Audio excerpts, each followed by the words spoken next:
এবং সবথেকে যেটা বড় বিষয়, এই অপারেশন সিন্দুরের পর আপনাদেরকে জানিয়ে রাখি, এখনো পর্যন্ত ক্রস বর্ডার ফায়ার চলছে।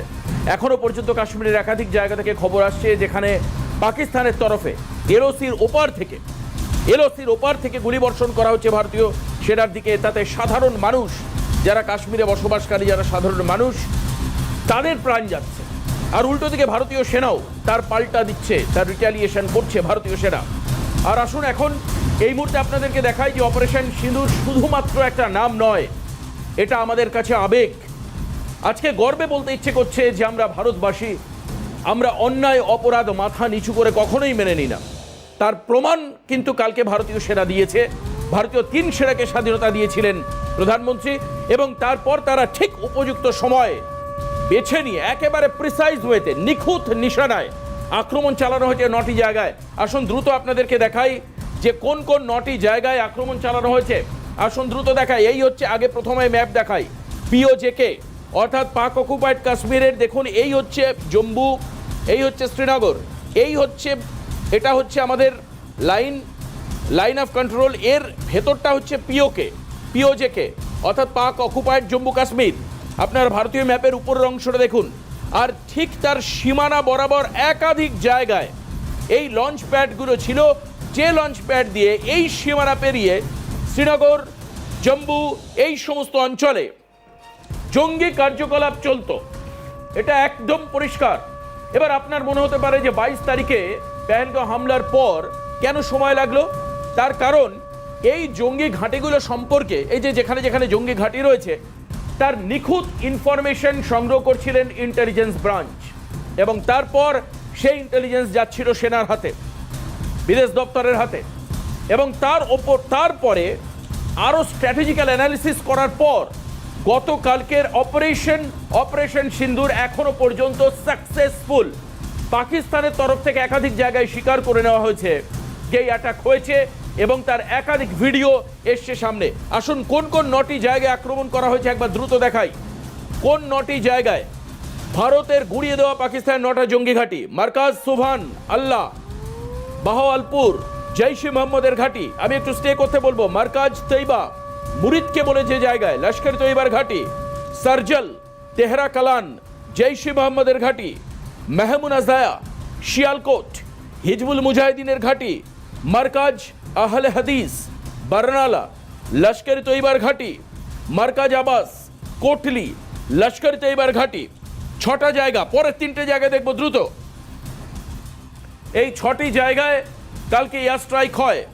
দেখুন 7 নম্বর মাস্কার রাহিল শহীদ, গুলপুর কোটলি, লস্কর তৈবার ঘাঁটি এবং ট্রেনিং ক্যাম্প এবং লঞ্চ প্যাড, সাওয়াই নালা ক্যাম্প, মুজফরাবাদ, লস্কর তৈবার এখানে ট্রেনিং ক্যাম্প, সৈয়দানা বিলাল ক্যাম্প, মুজফরাবাদ, জৈশ-ই মোহাম্মদের ট্রেনিং ক্যাম্প, লঞ্চ প্যাড ছিল। এই সমস্ত জায়গায় অ্যাটাক করা হয়েছিল। আসলে এবার গ্রাফিক্যালি দেখাই। কালকে রাত ঠিক 1:05 নাগাদ দেখুন সেই ছবি গ্রাফিক্যালি আমরা দেখাচ্ছি আপনাদেরকে। একেবারে ভারত থেকে বিভিন্ন বন্দর থেকে ওড়া রাফাল বিমান, যেটা আমরা এখনো পর্যন্ত যেটা জানি যে রাফাল বিমান, তারা এক এক করে পাকিস্তানের এই সমস্ত ঘাঁটিগুলোকে টার্গেট করে। বাহাওয়ালপুর, মুরিদকে, গুলপুর সহ একাধিক জায়গা দেখতে পাচ্ছেন, কটলি, মুজফরাবাদ, একের পর এক জায়গায় বোম্বিং করে।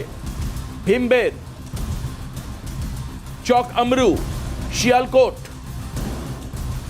একের পর এক জায়গায়, শিয়ালকোট দেখতে পাচ্ছেন আপনারা।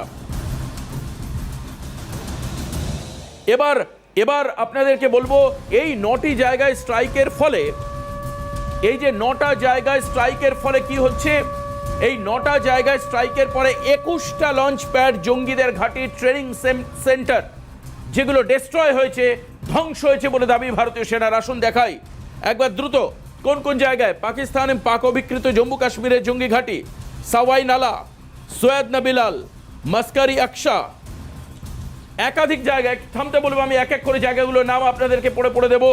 এই যে জায়গা দেখতে পাচ্ছেন, 21টা জায়গায় যেখানে কালকে এয়ার স্ট্রাইক হয়। দেখুন সাওয়াই নালা, ফুল স্ক্রিন একবার দেখাবো, ফুল স্ক্রিন দেখাই। সাওয়াই নালা, সৈয়দ নবিলাল, মাস্কারি আকসা, চেরাবান্দি, আব্দুল বিন মাসুদ, ধুলাই, গরহি, হাবিবুল্লাহ, বাতরাসি, বালাকোট, ওগরিহি, বাই, সেনসা, সমস্ত জায়গার ইনফরমেশন সেনাবাহিনীর তরফে দেওয়া হয়েছে। আমরা চলে আসবো পরের যে নামগুলোকে, গুলপুর, কটলি, বারালি, দুঙ্গি, বারনালা, মেহমুন আজওয়া, সারজাল, মুরিদকে এবং ভাওয়ালপুর, এই 21টা জায়গা আজকে সেনাবাহিনী পুরো পরিষ্কারভাবে আমাদেরকে লিস্ট দিয়েছেন। এবং এই সমস্ত জায়গায় থাকা, দেখুন আবারও আরেকবার সেই ছবি দেখাচ্ছি, গ্রাফিক্যাল প্রেজেন্টেশন আপনাদেরকে দেখাচ্ছি, যেভাবে কালকে ঠিক রাত 1:05 থেকে শুরু করে অপারেশন সিন্দুর চালু হয় এবং তাতে একাধিক জঙ্গি ঘাঁটি, লঞ্চ প্যাড, ট্রেনিং ক্যাম্প, সেগুলোকে ভেঙে চুরে তছনছ করে দেওয়া হয়। এই ছবি দেখছেন আপনারা। আসুন এবার দ্রুত আপনাদেরকে দেখাবো আজকে সকালবেলা যে ছবিগুলো ধরা পড়ছিল, কালকে বোম্বিংয়ের যে অরিজিনাল পিকচার আমাদের কাছে এসছে, প্রথম আগে সেটা দেখাই। গতকাল যখন এয়ার স্ট্রাইক হয় ঠিক সেই সময়কার ছবি আসুন একবার দেখাই আপনাদেরকে বিগ স্ক্রিনে। ভারতের অপারেশন সিন্দুর, পাক অধিকৃত কাশ্মীর, জম্মু কাশ্মীরের জঙ্গি ঘাঁটি ধ্বংসের সেই ছবি দেখুন আপনাদের সামনে আসছে, দেখুন।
আপনারা দেখতে পাচ্ছেন সেই সমস্ত ছবি গতকাল থেকে, এছাড়াও মানে একাধিক ছবি এসছে আমাদের সামনে।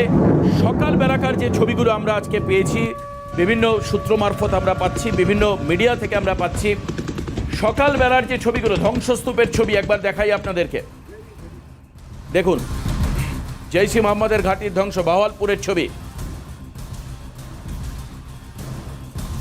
দেখুন, পুরো জায়গা ধ্বংসস্তূপে পরিণত হয়েছে। এখানেই জঙ্গিদেরকে ট্রেন করা হতো, একেবারে ছাদ ফুঁড়ে, ক্ষেপণাস্ত্র ওপরের ছাদ ভেঙে নিচের ছাদ ফুঁড়ে একেবারে মেঝেতে নিচে পর্যন্ত চলে যায়। ভারতের অপারেশন সিন্দুর এয়ার স্ট্রাইকে মুরিদকের ছবি আপনাদেরকে দেখাচ্ছি, দেখুন।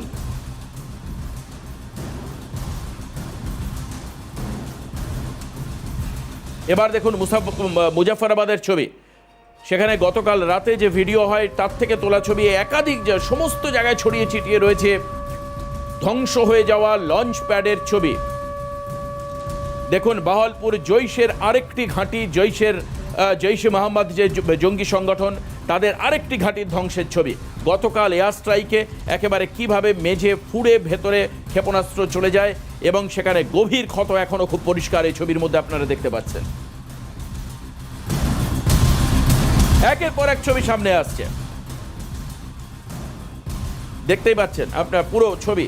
আসুন এবার আমরা আলোচনায় চলে যাব। আজকে এখন এই মুহূর্তে একটা কথাই সব থেকে গুরুত্বপূর্ণ বলতে হচ্ছে যে এক চুটকি সিঁদুর কা কিমত পাকিস্তান সমঝ চুকা হ্যায়। অলরেডি আমরা যেটা জানি যে এর মধ্যেই সীমান্তবর্তী এলাকায় একাধিক জায়গায় যেখানে সিজ ফায়ার উল্লঙ্ঘন করে লড়াই চলছে, গুলিবর্ষণ হচ্ছে। আমরা কিছুক্ষণ আগে খবর পাচ্ছিলাম সাধারণ মানুষ তারাও গুলিবিদ্ধ হচ্ছেন। সীমান্তবর্তী এলাকায় লাগোয়া মানুষদেরকে ইভ্যাকুয়েট করা হয়েছে প্রথমেই ভারতীয়দের তরফে, কিন্তু এখনো পর্যন্ত যেটা আমরা জানতে পারছি এই সন্ধ্যের কিছুক্ষণ আগেও খবর যে ক্রমাগত গুলিবর্ষণ চলছে একাধিক সেক্টরে। আমি পরিচয় করে দেবো যারা আজকের আমাদের সঙ্গে রয়েছেন আলোচনায়। আমি আজকে গর্ববোধ করছি যারা বর্তমান সেনা এবং যারা প্রাক্তন সেনা, তারা না থাকলে হয়তো ভারতের এই বর্তমান যে অবস্থান তাকে রক্ষা করা সমস্যা হতো, কারণ চারপাশে শত্রু মনোভাবাপন্ন দেশের অবস্থান। আজ প্রশ্ন উঠছে বাংলাদেশকে নিয়েও। পূর্বাঞ্চলীয় সীমাও কি সম্পূর্ণ সুরক্ষিত? উত্তর পশ্চিমাঞ্চল নিয়ে দীর্ঘদিনের সমস্যা। আমি পরিচয় করে দেবো যারা আজকের অনুষ্ঠানে আলোচনার জন্য এসেছেন। আমাদের সঙ্গে রয়েছেন ব্রিগেডিয়ার আশিস কুমার দত্ত, অবসরপ্রাপ্ত সেনাকর্তা। আমি স্বাগত জানাই আপনাকে আজকের অনুষ্ঠানে। আমাদের সঙ্গে veteran air commander Ranjan Mukherjee, অবসরপ্রাপ্ত বায়ুসেনা কর্তা, আমাদের সঙ্গে স্টুডিওতে রয়েছেন। রঞ্জন বাবুর সঙ্গে কয়েকদিন আগে আমার অনলাইন কথা হচ্ছিল। আমাদের সঙ্গে কর্নেল কৌশিক সরকার, অবসরপ্রাপ্ত এনএসজি কমান্ডো, আসাম রেজিমেন্ট থেকে বিলং করেছেন একটা সময়। আমি আপনাকেও স্বাগত জানাই কৌশিকবাবু। একেবারে প্রথম কৌশিকবাবু থেকে শুরু করব আজকে এই মুহূর্তে। কৌশিকবাবু, আজকে যে পরিস্থিতি এখন তৈরি হয়েছে, এখন এই মুহূর্তে তৈরি হয়েছে, এখন সবার মনে, আমি কিছুক্ষণ আগে কলিগদের সঙ্গে কথা বলছিলাম, বহু সাধারণ মানুষের সঙ্গে আজকে কথা হয়েছে, তারা বলছেন যে এটাই কি শেষ, নাকি এরপর পাকিস্তানের আবারও একটা রিটালিয়েট করা বা পাল্টা দেওয়ার একটা জায়গা থাকছে, এবং তার জন্য ভারতীয় সেনাবাহিনী কিভাবে নিজেদেরকে প্রস্তুত রাখছে। কিছুক্ষণ আগে আমি ছবি দেখাচ্ছিলাম যে বিভিন্ন জায়গায় মক ড্রিল করা, সাইরেন বাজানো, ব্ল্যাকআউট করা, এই প্রক্রিয়াগুলোও কিন্তু বিভিন্ন জায়গায় চলছে। সেটা আমি নর্থ বেঙ্গলের কিছু ছবি পেলাম এখানে বসার আগে, সঙ্গে বিহার, উত্তরপ্রদেশ, উড়িষ্যারও মনে হয় কিছু একটা ছবি পেলাম যে ব্ল্যাকআউট চলছে। কৌশিকবাবু।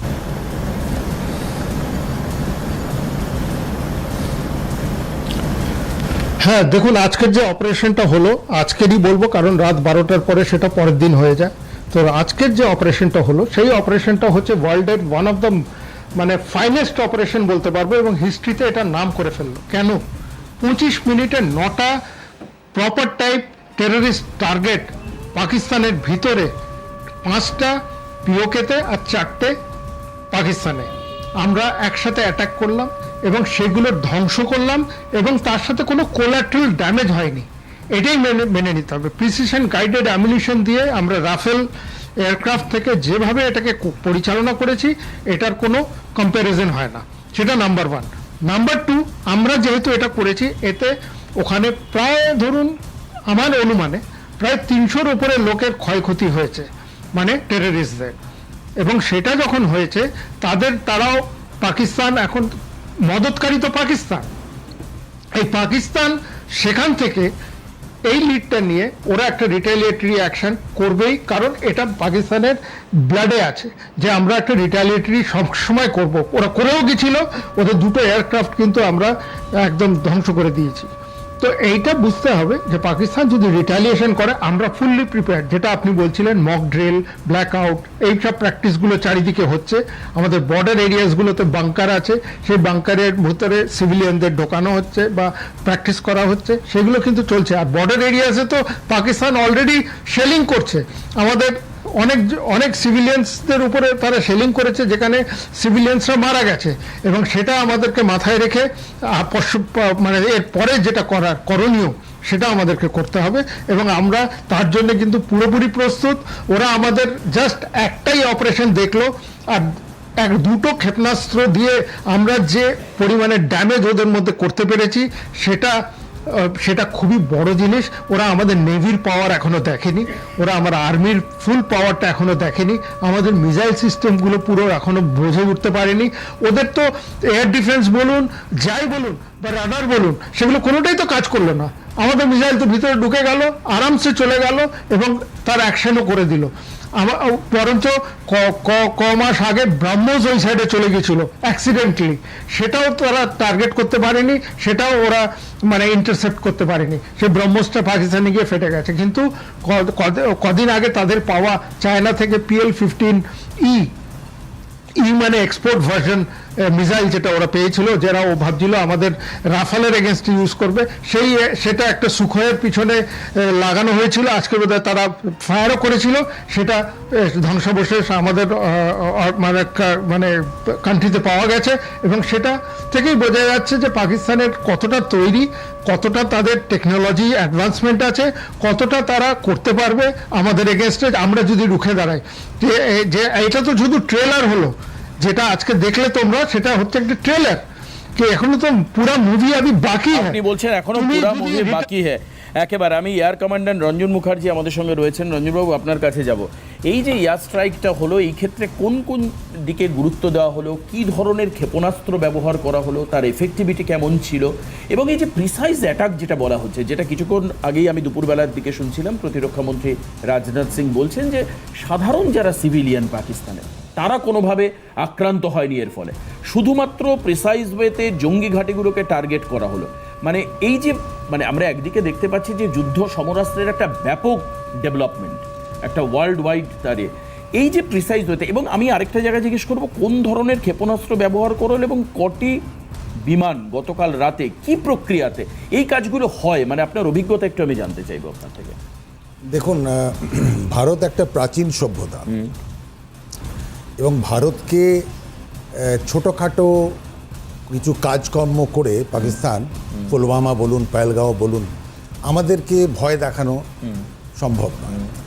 এটা ওদের অনেক আগে বোঝা উচিত। কিন্তু পাকিস্তানে যা অবস্থা, আর্মি কমপ্লিটলি কন্ট্রোল করে শুরু থেকে, এবং পলিটিক্যাল সিস্টেম যদিও আছে না বললেই নার মতোই আছে আর কি।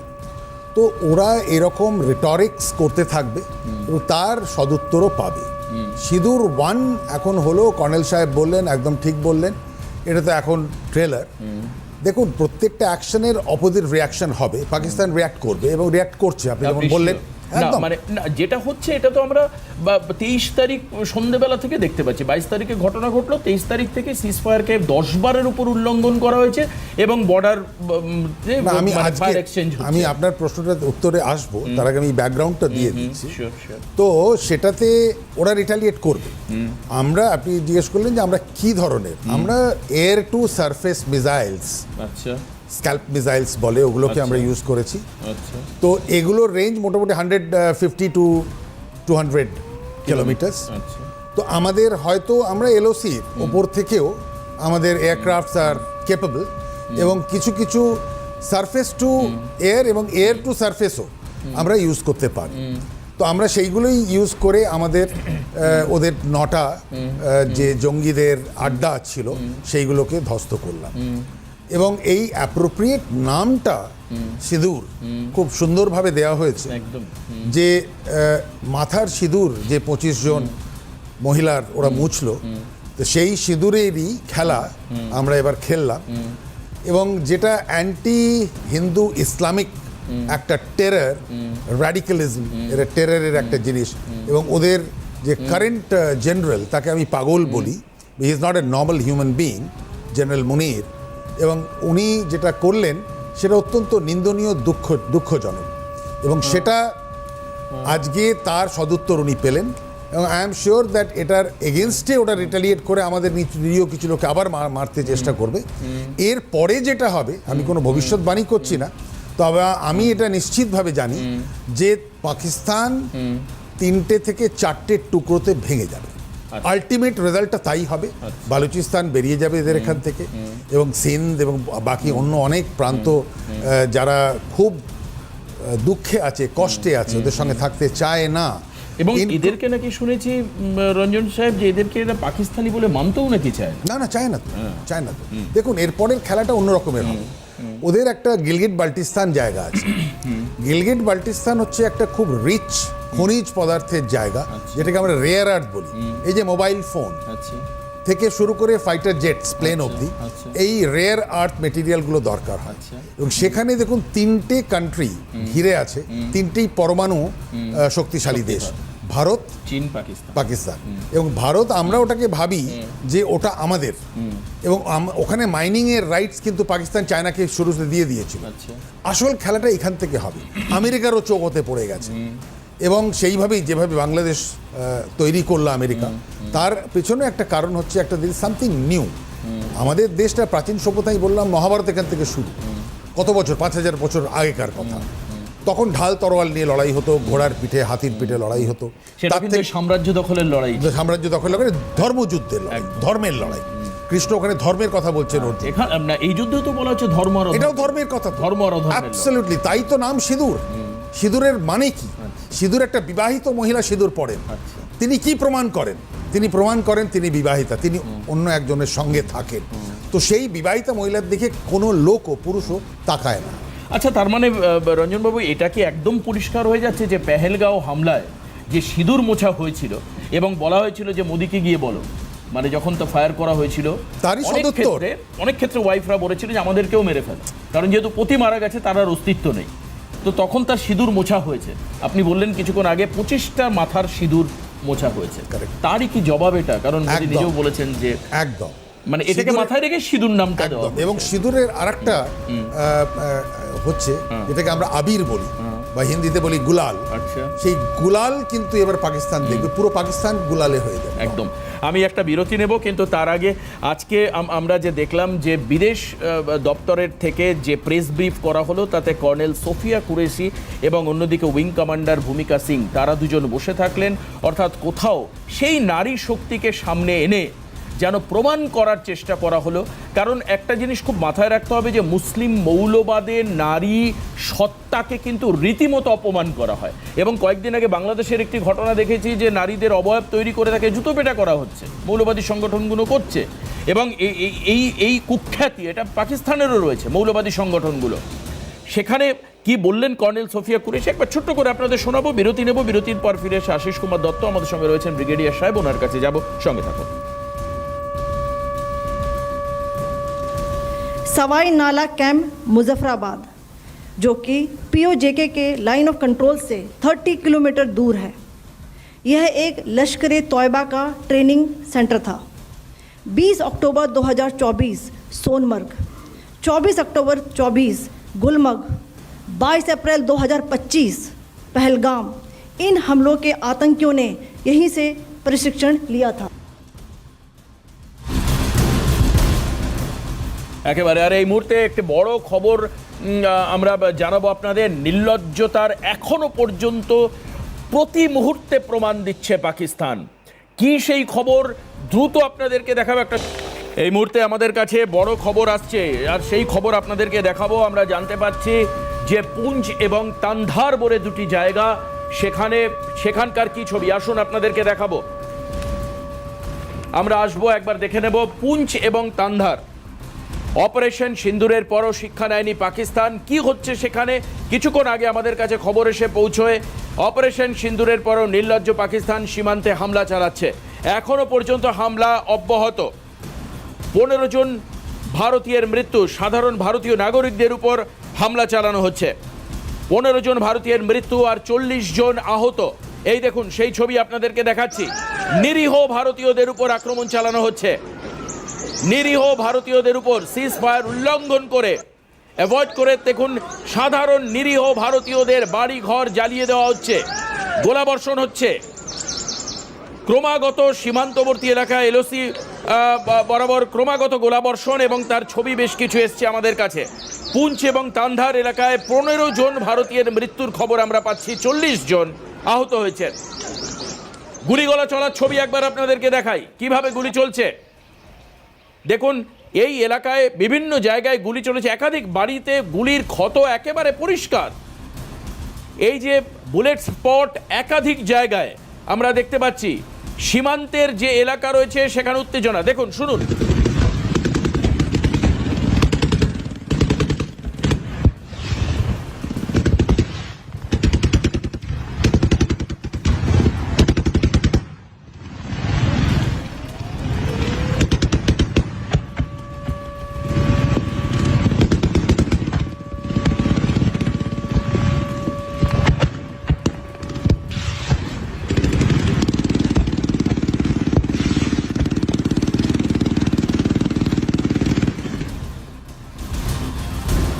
একেবারে আমি বারবার বলছি যে ভারতীয় সেনার এই অপারেশন আমাদের মাথা উঁচু করতে সাহায্য করছে, এবং প্রতি মুহূর্তে গর্ব করে আবারও মানে রিয়ালাইজেশন হচ্ছে এই বয়সে এসে যে আমি একজন ভারতীয়, আর এই সেনা আমাদের রয়েছে, এই পাওয়ার রয়েছে, যেখানে ক্রমাগত গুলিবর্ষণ হচ্ছে, এক মুহূর্তের জন্য থামছে না। অন্ধকারের বুক চিরে ফায়ারিংয়ের আওয়াজ আমরা ক্রমাগত পাচ্ছি। আমি চলে যাব ব্রিগেডিয়ার দত্তের কাছে। স্যার, এই জায়গাটা আমি একটু জানতে চাইবো, এই যে এখনো পর্যন্ত এই যে গুলিগোলা চলছে, এর অ্যাকচুয়াল কারণটা কি? মানে কালকে একটা স্ট্রাইক হলো, এরপর আমরা সেই ধ্বংসস্তূপের ছবি বিভিন্ন মিডিয়া মারফত বেশ কিছু পাকিস্তান থেকেও পেলাম, আমাদের থেকেও বেশ কিছু আসলো, এবং বেশ কিছু স্যাটেলাইট ইমেজ। আমি একটু আপনার কাছে যাওয়ার আগে আমি আমার টিমকে বলবো যে স্যাটেলাইট ইমেজ যেগুলো আমরা পেয়েছি সেখানেও আমরা কিন্তু খুব পরিষ্কার করে সেনাবাহিনীর তরফ থেকে দেওয়া হয়েছে সম্পূর্ণ অথেন্টিক এই ছবি। একবার দেখাই স্যাটেলাইট পিকচারগুলো, একবার ফুল স্ক্রিন দেখাই আপনাদেরকে, ফুল স্ক্রিন দেখাবো। এই দেখতে পাচ্ছেন স্যাটেলাইট যে পিকচারগুলো আমরা দেখাচ্ছি একাধিক জায়গা। কোটলির ছবি এখন এই মুহূর্তে আমরা স্ক্রিনে দেখছি। কোটলি গুলপুরের ছবি আমরা দেখছি যখন রাত্রেবেলায় এয়ার স্ট্রাইক হয়, সেখান স্যাটেলাইট যে পিকচার ধরা পড়েছে দেখতেই পাচ্ছেন আপনারা। একের পর এক জায়গায় এয়ার স্ট্রাইক, 9টা জায়গায় এয়ার স্ট্রাইক এবং তার ভিডিও ফুটেজ। মুরিদকের ছবি আমরা দেখাচ্ছি আপনাদেরকে, দেখুন মেহমুনা জয়া সেখানকার ছবি দেখুন। ভীম বেরের ছবি দেখাচ্ছি এখন আপনাদের, ভাওয়ালপুরের ছবি দেখাচ্ছি পরপর এই জায়গা। মেহমুনা জয়ার ছবি আমরা দেখালাম। এবার আমি চলে যাব ব্রিগেডিয়ার দত্তের কাছে। এই যে ছবিগুলো ধরা পড়লো, এরপরে আমরা কিছুক্ষণ আগে ছবি দেখালাম যে 15 জন সীমান্তবর্তী এলাকায় বসবাসকারী নিরীহ ভারতীয় নাগরিককে পাকিস্তানরা এখন টার্গেট করছে। 15 জন মৃত্যু, 40 জন আহত, সংখ্যাটা একেবারে কম নয়। এটা কেন হচ্ছে এখন এই মুহূর্তে? কেন? আমার বক্তব্যটা একটু স্টার্ট করছি এইটা বলে, আপনারা তো বলেছেন না 25 জনের সিঁদুর মুছেছে। রাইট। ওকে, অপারেশন সিঁদুর নাম কেন দেওয়া হয়েছে? 13 দিনের পরে ওদের শোক নয়, 13ই বলে একটা ইভেন্ট হয়, তারপরে ওরা শোক থেকে বেরিয়ে আসে। আজকে কতদিনের স্ট্রাইক হয়েছে? একেবারে 14 দিনের মাথায় প্রায়। সুতরাং এটা হচ্ছে সিঁদুর কথাটার গুরুত্ব। দ্বিতীয়, আপনি একটা কমেন্ট করেছিলেন যে উইং কমান্ডার ভূমিকা আর কর্নেল সোফিয়া কুরেশ, সোফিয়া, এদের দুজনকে দেখানো হয়েছে নারী শক্তি শুধু নয় প্রদর্শন করার জন্য যে ভারতবর্ষ যে ধর্মনিরপেক্ষ দেশ। রাইট। আমাদের ওয়াইজ পার্লামেন্টারিয়ান একজন বলেছিলেন যে ভারতীয় সেনাতে কতজন জাতপাত ধরে রয়েছে, কজন মুসলিম আছে। তখন তাকে বলা হয়েছিল there are no Muslims or Hindus in the armed forces. They are all Indians who have taken an oath on the name of Constitution. এখন আপনি যেটা দেখালেন ছবি, এটা কৌশিকরা ফেস করেছে, ইজ এন ইনফ্যান্ট্রি অফিসার, চিরকাল ফেস করেছে। Ceasefire violation is nothing unusual. এখন তো আমরা সিমলা চিত্র ছেড়ে দিয়েছি, ওরা এখন কোনো ব্যাপার নেই। ফটো কৌশিকরা হয়তো যে ধরনের ভায়োলেন্স বা আর্টিলারি শেলিং দেখেছে সেটা হয়তো হতো না, লেকিন সেনার এপার ওপারে সিজফায়ার ভায়োলেশন চিরকাল হয়ে এসেছে। না, এটা হয়েছে একদম ব্রিগেডিয়ার দত্ত, আপনি ঠিক বলছেন। কিন্তু এই যে ক্রমাগত সিজফায়ারকে উল্লঙ্ঘন করা এবং এই যে মানে আমি জানতে চাইছি কি বলুন তো, আমি জানতে টেকনিক্যালি এর পিছনে কোনো লজিক আছে কিনা। মানে ধরুন এই যে সিজফায়ার উল্লঙ্ঘন করা হলো, গুলিগোলা চলছে, তার মধ্যে দিয়ে হয়তো জঙ্গিরা ভারতবর্ষে ঢুকছে, মানে এখন এই মুহূর্তে এটা কেন করা হচ্ছে? এটা হচ্ছে যে ফ্রাস্ট্রেশন, আচ্ছা, টোটাল ফ্রাস্ট্রেশন। আর আপনি একটা প্রশ্ন করেছিলেন যে এই পিকচারগুলো দেখে, বম্বার্ডিংয়ের পিকচারগুলো দেখে কেন দেখানো হলো বা আপনি যা দেখালেন। আমি আপনাকে একটা ইনসিডেন্ট বলতে পারি। তখন আমি একটা অন্য চ্যানেলে বসছিলাম, একজন পলিটিশিয়ান এসে আমাকে জিজ্ঞেস করলেন মুখের উপর সিট ছেড়ে এসে, কোনো প্রমাণ আছে? আপনি জানেন ব্যাপারটা। তিনি এখন তখন বিরাট নেতা ছিলেন, তারপরে দল পাল্টালেন, এখন তিনি নর্থ বেঙ্গল ইউনিভার্সিটির প্রফেসর, হয়তো চ্যান্সেলর, তাও হয়তো গেছে। প্রমাণ চায়। আমাদের প্রমাণের উদ্দেশ্য এটা নয় যে আমরা ওখানে স্ট্রাইক করেছি। আমাদের ছবি নেওয়ার উদ্দেশ্য হচ্ছে যে there has been no collateral damage, precision strike on a targeted area where people have where only Guruvadis, Maulanas have been killed. অন্য কোনো তো আমাদের টার্গেট নেই। একদম। আর এটাও আমরা ওদের বুঝিয়ে দিয়েছি যে তোমাদের আমরা এখন যেখানে আমরা গেছি সেখানে তোমরা জঙ্গিদের আশ্রয় দিয়েছিলে, তাই আমরা গেছি। এখন আপনি একটা জিজ্ঞেস করেন কী প্রতিক্রিয়া হতে পারে, আমার কলিগরাও বলবেন, হয়তো আমি যেটা যা বলবো একদম আমি চিরকালই আপনাদের এই চ্যানেলে বসে বলেছি there are other means of war is kinetic war শুধু হবে না, kinetic war is the last option. কারণ কাইনেটিক ওয়ারে দুজনেরই দেশের ক্ষতি হবে, ইকোনমির ক্ষতি হবে। পাকিস্তানের ইকোনমির কোনো ব্যাপার নেই, ওদের আবার কেউ টাকা দিয়ে দেবে।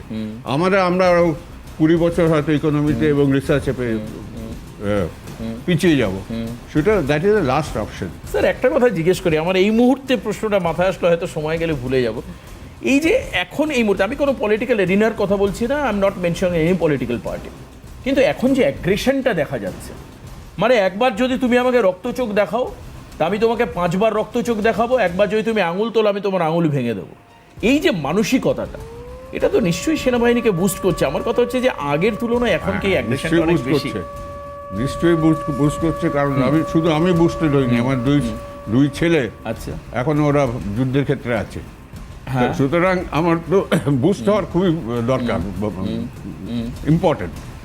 যাই হোক, আপনি যেটা বললেন যে আমি যখন আপনাদের চ্যানেলে দিন 5-6 আগে বসছিলাম, আমি বলেছিলাম যে আমরা কোনো হেজিটেশন করব না, কিন্তু আমরা ওদের চান্স দেবো যে ওদের অ্যাগ্রেসার বলা হোক। ওয়ার্ল্ড ফোরামে সকলে জানবে পাকিস্তান করেছে, আমরা কোনো অন্যায় করিনি, আমরা ওদের জঙ্গি ঘাঁটিগুলো দখল করেছি। একদম। তো এখন আমরা ওয়েট করছি রিয়াকশনের জন্য, পাকিস্তান যদি কিছু করে। একদম। আমি একটা বিরতি নেব। ব্রিগেডিয়ার দত্ত খুব সুন্দর বলছিলেন যে এখন আমরা ওয়েট করছি, ওয়েট অ্যান্ড সি, অর্থাৎ ভারতের যা করার ভারত করে দিয়েছে। আমাকে এই সিরিজের বক্তব্যে কৌশিকবাবু, রঞ্জনবাবু, আশিসবাবু একই কথা বললেন, কিন্তু আমাদের কাছে ইনপুট এটা রয়েছে যে ভারত আরও বড় আক্রমণের জন্য প্রস্তুত হয়ে আছে, যে ক্ষেত্রে তেজস ব্যবহার করা হতে পারে, জাগুয়ার ফাইটার জেট ব্যবহার করা হতে পারে, একাধিক ফাইটার ব্যবহার করা হতে পারে, এবং আরও বড় মাপের আক্রমণ, আরও বড় ধরনের মিসাইল তারা বিভিন্ন ক্ষেত্রে রেখেছে, যে যার ফলে যে কোনো রকম আক্রমণ প্রতিহত করা যেতে পারে। এবার এই ক্ষেত্রে একটা প্রশ্ন, যে অপারেশন সিন্দুর এটাই কি শেষ, নাকি এটাকে 1, 2, 3 যেরকম সিরিজে ফেলা যেতে পারে? তার কারণ এই জঙ্গি তৎপরতা আজ থেকে 50 বছর আগেও হয়েছে, আজও হচ্ছে, এর মাঝখানে একাধিকবার স্ট্রাইক হয়েছে, কিন্তু তার রেজাল্ট এসছে সেই অর্থে এফেক্টিভ রেজাল্ট হয়নি। আবার সেই সন্ত্রাসবাদী কার্যকলাপ, আবার সেই লঞ্চ প্যাড তৈরি হয়েছে, আবার সেনাবাহিনীর লোকেরা গিয়ে ট্রেনিং দিয়েছে, পাকিস্তানের সেনাবাহিনীর লোকেরা যারা অবসরপ্রাপ্ত তারা ট্রেন করেছে।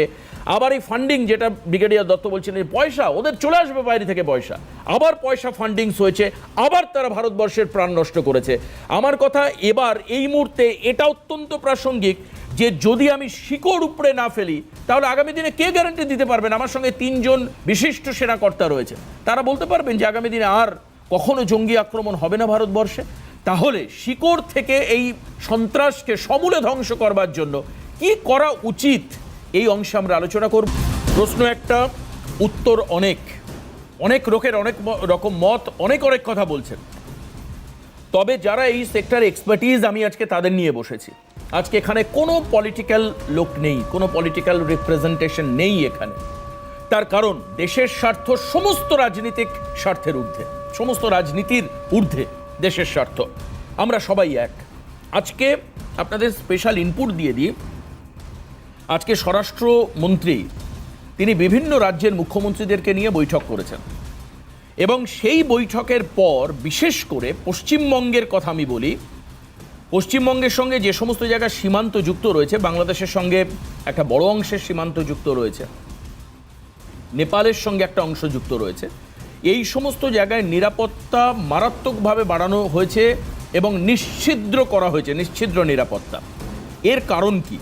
যারা সেনাকর্তা রয়েছেন তাদের থেকে শুনবো। আমি একদম প্রথমেই কর্নেল কৌশিক সরকার আমাদের সঙ্গে রয়েছেন, আপনার কাছে যাব, কারণ আপনি আসাম রেজিমেন্টেও দীর্ঘদিন ছিলেন। এখানে যদি আসামের সঙ্গেও একটা অংশের বর্ডার শেয়ার করছে অন্য দেশের, আমি আপনার কাছে এটা জানতে চাইছি যে এখন এই মুহূর্তে স্বরাষ্ট্র মন্ত্রক মুখ্যমন্ত্রীদের সঙ্গে বৈঠক করছেন, মানে এটা নয় যে অপারেশন সিন্ধু শেষ হয়ে গেল, সমস্ত প্রসিজার শেষ হয়ে গেল, রীতিমতো আজকেও একাধিক বৈঠক হয়েছে দিল্লিতে, সারাদিন দিল্লি সরগরম ছিল এই বিষয় নিয়ে। এর থেকে আমরা কি আভাস পেতে পারি? মানে তাহলে কি আরো বড় কিছু, এই যেটা কিছুক্ষণ আগে আমি বলছিলাম, আরো বড় কিছু অপেক্ষা করছে?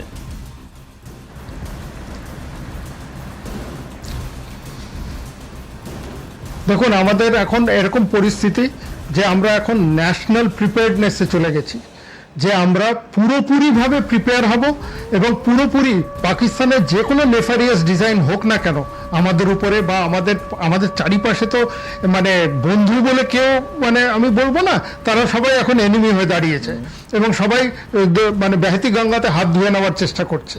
তো এই জিনিসটা যখন চেষ্টা করছে তখন আমাদেরকে প্রিপেয়ারনেস থাকতে হবে।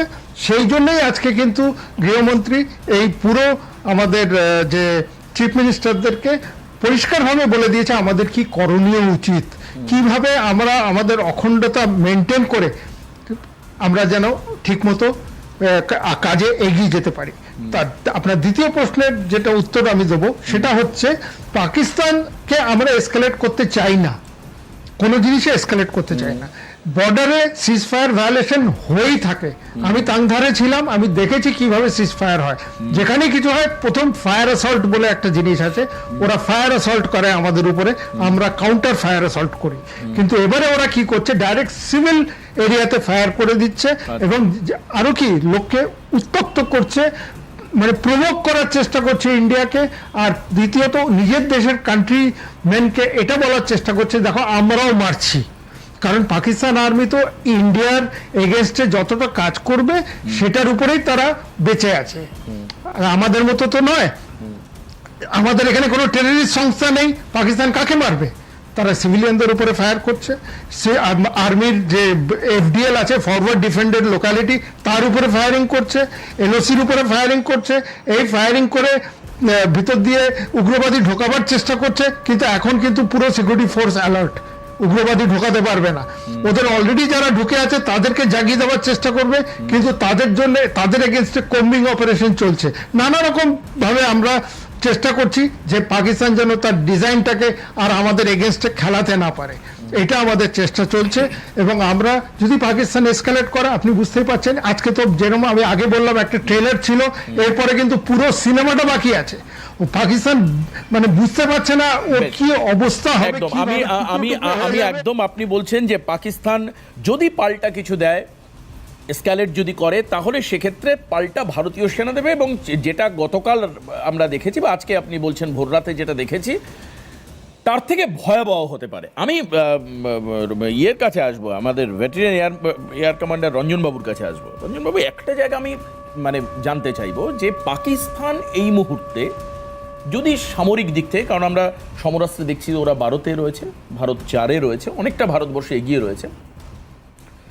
পাকিস্তান যদি বুঝেও থাকে যে তাদের ধারে ভারে শক্তি অনেকটা কম, আর্থিক অবস্থা বা ইকোনমিক্যাল কন্ডিশন আরও খারাপ, ভেঙে পড়ার মতো, পাকিস্তান যদি ভেতর থেকে চায় বা এটা বুঝেও থাকে, তাহলেও কি কোনো এক্সটার্নাল ফোর্স পাকিস্তানকে চাপে রাখবে যে তোমাকে অ্যাটাক করতেই হবে?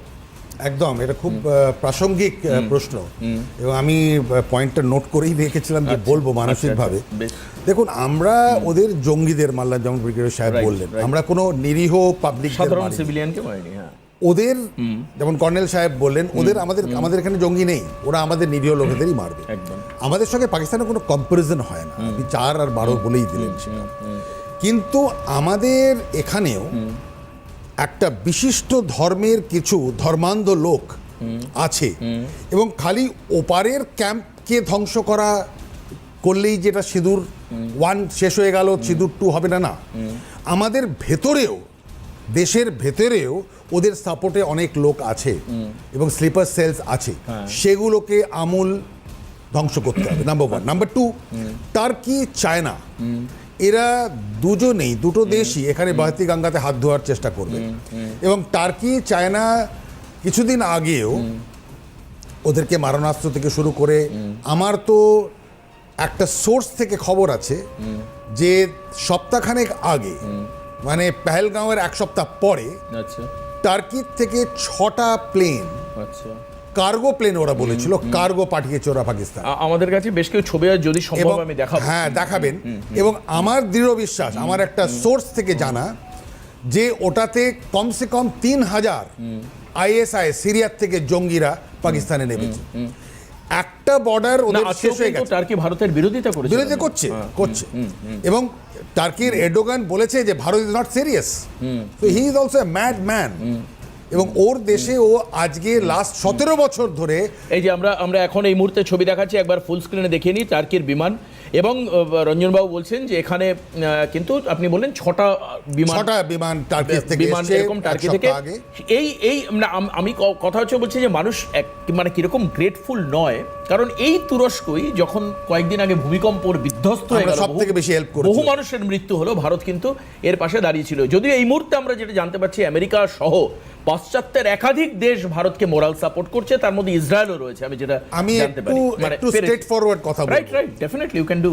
American president Donald Trump, all due respect, আমাদের ফ্রান্সের পিএম, অল ডিউ রেসপেক্ট, ওরা কিন্তু এই গ্রাউন্ড রিয়ালিটি এশিয়ার বোঝে না, আচ্ছা, একদম বোঝে না। এবং ওরা নানা রকমের মন্তব্য করতে থাকে এবং ওদের ওখানে খুব বড় একটা ডিপ স্টেট। দেখুন, ফ্রান্স থেকে আমরা অনেক এয়ারক্রাফট কিনি, অনেক জিনিস আরো আর্ম ফোর্সের কিনি। সিমিলারলি আমরা আমেরিকার থেকেও কিনি। আমেরিকা চায় যেটা আমাদের সঙ্গে একটা প্যাক্ট রাশিয়ার বহুদিন থেকে চলে আসছে, সেটা যেন বন্ধ হয়ে আমরা ওদের ওখানে ওদের দিকে ঝুঁকে যাই। কিন্তু আমরা নিউট্রালিটি মেনটেন করছি, এটা খুব ভালো জিনিস। এবং ওরা এটা না বুঝে অনেক রকমের কমেন্ট করে দেয়। এখানে ব্যাপারটা অন্য রকমের। এবং পাকিস্তানের মতো একটা নিকৃষ্ট দেশ, যেটা ফেইল্ড স্টেট, ওরা নানা রকমের ফন্দি ফাজি করবেন। সব থেকে বড় যেটা ফন্দি ওরা করে সেটা হচ্ছে প্রোপাগ্যান্ডা। আমাকে আজকে সকালে একজন পূর্ব রাজ্যপাল ফোন করে জিজ্ঞেস করলেন যে আমাদের কোনো প্লেন কি ক্ষতিগ্রস্ত হয়েছে। আমি বললাম এটা একদম ফালতু কথা, বল না, বিবিসিতে বলছে, হয়ে থাকতে পারে, রয়টার বলছে। They don't understand the ground realities এবং ফলসিফাইড নিউজে ওরা অনেকটা থাকে। আপনার চ্যানেলের থ্রু দিয়ে আমার যেটা বক্তব্য আপনার সমস্ত শ্রোতাদের, দর্শকদের, সেটা হচ্ছে এই যে নাগরিকদের সচেতনতা খুব জরুরি। আমি যেমন বললাম ওপারের জঙ্গি ক্যাম্পকে আমরা ধ্বংস করেছি, এপারের গুলো কি হবে? বেশ, খুব ইম্পর্টেন্ট। আমি একটু থামাবো আপনাকে, একটা বিরতির সময় হয়েছে, বিরতি নেব। বিরতির পর আমি ব্রিগেডিয়ার দত্তের কাছে যাব, কিন্তু তার আগে বিরতির পরে ফিরে এসে ব্রিগেডিয়ার দত্তের কাছে যাওয়ার আগে আপনাদেরকে দেখাবো যে নির্লজ্জতার এক চূড়ান্ত মুহূর্তের ছবি, যেখানে পাক পতাকায় মুড়ে এই জঙ্গিদেরকে তাদের কবর দেওয়া হচ্ছে, কফিনগুলোকে পাক পতাকায় মোড়া রয়েছে, সেই ছবি। এবং অন্যদিকে যেটা আমরা জানতে পারছি যে পাকিস্তান সেনা প্রধান বা সেনাকর্তারা তারা হাসপাতালে, গতকালকের অপারেশন সিন্দুরে যারা আহত হয়ে বিভিন্ন হাসপাতালে ভর্তি রয়েছেন, তাদেরকে একেবারে সামনাসামনি তারা ভিজিট করতে যাচ্ছেন। এরকম আমি জানতে পারছি ওখানকার একেবারে সেনা প্রধান তিনিও নাকি হাসপাতালে গিয়েছেন, এরকমও খবর আছে। হাসপাতালে যাচ্ছেন কাদের দেখতে? জঙ্গিদেরকে দেখতে। বুঝুন একটা দেশ, এই যে কিছুক্ষণ আগে রঞ্জনবাবু বলছিলেন যে একটা দেশ যাদের মধ্যে জঙ্গিবাদী হচ্ছে মূল কথা, জঙ্গিদেরকে আশকারা দেওয়া, তাদেরকে উস্কানি দেওয়া, তাদেরকে অর্থ দেওয়া, তাদের মোরাল সাপোর্ট করা, লজিস্টিক্স সাপোর্ট করা, তাদেরকে ভারতে ঢুকতে সাহায্য করাটাই যাদের মোটো, সেই দেশের বিরুদ্ধে স্ট্রাইক হয়েছে। আর এখন এই মুহূর্তে আরও এই ছবিগুলো প্রমাণ করবে যে পাকিস্তান আর জঙ্গিবাদ, সন্ত্রাসবাদ এটা কোনো পৃথক আইডেন্টিটি নয়, গোটাটাই এক সিঙ্গেল আইডেন্টিটি। দেখাবো এবার সেই ছবি আপনাদেরকে যে পাকিস্তান এবং সন্ত্রাসবাদ বা জঙ্গি আলাদা নয়। একবার দেখুন সেই ছবিগুলো স্ক্রিনে। দেখতেই পাচ্ছেন যে কালকের ঘটনায় পাক পতাকায় মোড়া জঙ্গিদের দেহ। দেখুন পাকিস্তানের পতাকা আজকে সিঁদুর রঙে, আমি জানি না চাঁদ তারা লাল হয়ে গেছে কিনা। পাক পতাকায় মোড়া জঙ্গিদের দেহ দেখুন। এই যে আমরা দেখতে পাচ্ছি, এই ছবি আসছে বিভিন্ন সূত্র থেকে, আমরা এই ছবিগুলো পাচ্ছি, বিভিন্ন সোর্সেস থেকে পাচ্ছি, দেখাচ্ছি, যেখানে পাকিস্তানের সেনারা নিয়ে যাচ্ছে দেহ একের পর এক। অর্থাৎ বীর গাথা লেখা হচ্ছে জঙ্গিদের রক্তে। বাহ, এই হচ্ছে পাকিস্তানের ছবি। দেখুন কালকের এই ছবি দেখাচ্ছি আপনাদের, একজন বড় কমান্ডার লস্করের, তার মৃত্যুর সেই ছবি আমরা দেখাচ্ছি।